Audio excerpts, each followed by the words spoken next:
Assalomu alaykum aziz kanalimiz kuzatuvchilari, kanalimizga xush kelibsiz. Agar kanalga yangi bo'lsangiz obuna bo'lishni va videoga like bosishni unutmang. G'azoda yomonlashayotgan ahvol, Donbassda erkin iqtisodiy zona taklifi va Yaponiyaning Xitoyga javobi kun dayjesti. O'tgan kun davomida jahonda ro'y bergan eng asosiy voqea va yangiliklar sharhi bilan kundalik xabarnomada tanishtiramiz. G'azoda ahvol yomonlashmoqda. G'azo sektori janubidagi Xon Yunus shahrida 2 yillik Isroil genotsidi ortidan ko'chirilgan oilalar sovuq tufayli yomon sharoitlarga duch kelmoqda. Xususan, payshanba kuni 8 oylik chaqaloq kuchli sovuqdan vafot etgani ma'lum qilindi. O'limni tasdiqlarkan G'azo sog'liqni saqlash bo'limi rahbari Munir Al-Bursh yomg'ir suvi bilan to'lgan chodirlar ichida yana ko'plab bolalar, qariyalar va bemorlar halok bo'lishi mumkinligi haqida ogohlantirdi. Uning aytishicha, chodirlar ichidagi namlik va turg'un suv pnevmoniya va nafas yo'llari infeksiyalari uchun mukammal muhit yaratmoqda. Bemorlar esa dori yoki tibbiy yordam topa olmayapti. G'azo fuqaro mudofaasining aytishicha, butun boshli lagerlar yomg'ir suvi ostida qolgan, jumladan Xon Yunusdagi Al-Mavasi hududi, Deir al-Balaxdagi maydonlar, Nusayratdagi markaziy bozor hududi ham. Qutqaruvchilar so'nggi kunlarda bo'ron vaqtida chodirlari suv bosgan ko'chirilgan oilalardan 2500 dan ortiq shoshilinch murojaat olgan. Janubdagi o'nlab chodirlar to'liq suv bosgani sababli evakuatsiya qilingan. Ayni vaqtda G'azo bo'ylab ko'chirilganlar lagerlardagi 250 mingdan ortiq oila eskirgan chodirlarda sovuq havo va yomg'ir suvi xavfi ostida qolmoqda. Donbassda erkin iqtisodiy zona yaratish taklif qilindi. Prezident Vladimir Zelenskiyning aytishicha, Ukraina urushini tugatish bo'yicha AQShga yangilangan 20 banddan iborat reja taqdim etgan. Kiyevda jurnalistlarga murojaat qilarkan, Zelenskiy AQSh murosaviy variant sifatida Sharqiy Donbass hududlariga erkin iqtisodiy zona yaratishni taklif qilayotganini aytdi. Ular buni Ukraina qo'shinlari Donetsk viloyatidan chiqib ketishi deb ko'rishyapti. Murosa go'yoki shundan iboratki, Rossiya qo'shinlari Donetsk viloyatining ushbu qismiga kirmaydi. Ular bu hududni kim boshqarishini bilishmaydi, dedi u. Unga ko'ra, Rossiya buni demilitarizatsiya qilingan zona deb atamoqda. Shu bilan birga yer masalasida hali umumiy tushuncha yo'q va ukrainaliklar har qanday hududiy imtiyozlar bo'yicha referendumda ovoz berishlari kerak. Zelenskiyning bildirishicha, Xarkiv va Sumi viloyatlarida, Dnepropetrovsk viloyatlaridagi kichik hududlarda Rossiyaning chiqib ketishi ham muhokama qilinmoqda. Qisman bosib olingan Janubiy Zaporojye va Xerson viloyatlaridagi front chizig'i esa hozirgi joyda muzlatiladi, dedi u. AQSh shuningdek, Yevropadagi eng yirik obyekt hozir Rossiya tomonidan egallab turilgan Zaporojye atom elektr stansiyasini birgalikda boshqarish variantini ham taklif qilgan. Rossiya esa stansiya ustidan nazoratni o'zi saqlab qolmoqchi. Shu kunlarda Donald Tramp Ukrainaga tinchlik rejasini qabul qilish uchun Rojdestvogacha muddat qo'ygan degan xabarlar tarqalgan edi. Zelenskiy esa Washington Kiyevga qat'iy muddat qo'ymaganini aytdi. Kiyev janglar tugagach ham kuchli armiya saqlab qolmoqchi.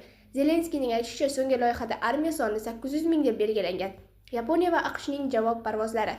11 dekabr kuni AQShning yadro qurolini tashishga qodir bombardimonchilari Yaponiya qiruvchi samolyotlari bilan birga Yaponiya dengizi ustidan parvoz qildi.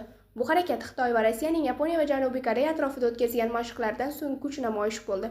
Yaponiya va AQSh kuch bilan holatni bir tomonlama o'zgartirishga urinishlarining oldini olishda qat'iyat ko'rsatdi, deyiladi rasmiy Tokio bayonotida.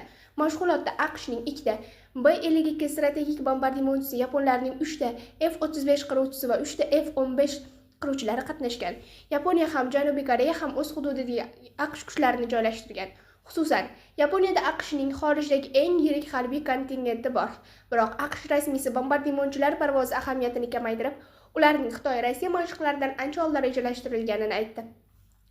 Oq uy so'zchisi Caroline Levittning aytishicha, AQSh prezidenti Donald Tramp Xitoy bilan ishchan munosabatlarni ham, Yaponiya bilan juda kuchli ittifoqchilikni ham ushlab turishi mumkin. Garchi Tokio va Pekin o'rtasida tanglik oshgan bo'lsa ham. Yaponiya hukumati rasmiylariga ko'ra, Tramp o'tgan oyda Yaponiya bosh vaziri Sanae Takaichiga Tayvan yuzasidagi ziddiyatning yanada avj olishini istamasligini bildirgan. Chunki u kelasi yilda savdo muzokaralari uchun Xitoyga bormoqchi. Myanmada kasalxonaga zarba berildi. 11 dekabr kuni Myanma g'arbidagi Rakhine shtatida hukmron xunta tomonidan kasalxonaga havo hujumi uyushtirildi. Natijada kamida 30 kishi, jumladan bemorlar halok bo'ldi. Yana 70 dan ortiq kishi yaralangan. Ma'lum bo'lishicha, Mrau kasalxonasi chorshanba kuni kechqurun harbiy samolyotdan tashlangan bombalar bilan urilgan. Reuters'ning yozishicha, 300 o'rinli kasalxona hujum paytida bemorlarga to'lib toshgandi. Chunki janglar davom etayotgani sababli Rakhine shtatining boshqa qismlarida tibbiy xizmatlar to'xtab qolgan. Kasalxona butunlay vayron bo'lgan. Kasal bo'lganlar sonining yuqori bo'lishi sababli kasalxona to'g'ridan-to'g'ri nishonga olingan, dedi hukumatga qarshi kurashayotgan qurolli guruh vakillaridan biri. 2021-yilda saylangan hukumat to'ntaruv bilan ag'darilgach, harbiylar namoyishlarni kuch bilan bostirgan. Shundan beri Myanma mojarolariga botgan. BMTning inson huquqlari bo'yicha bosh komissari Volker Turk bunday hujumlar urush jinoyatiga teng bo'lishi mumkinligini aytib, tergov o'tkazishga chaqirdi. AQSh davlat departamenti vakili bu xabarlarni tashvishli deb atadi va harbiy hukumatni tinch aholiga qarshi zo'ravonlikni to'xtatishga chaqirdi. AQSh yana tankerlarni musodara qilmoqchi.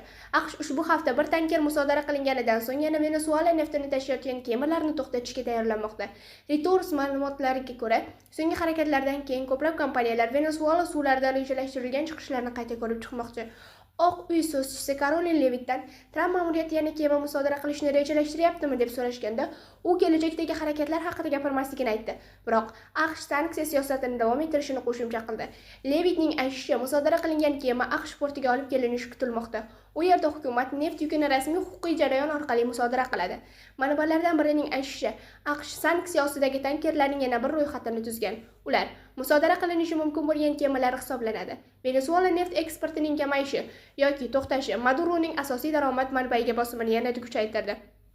Xususan, Skyper tankerining musodara qilinishi 3 ta yangi yuklangan partiya jami 6 million barrel Venesuelaning nefti reislarini vaqtincha to'xtatishga majbur qilgan.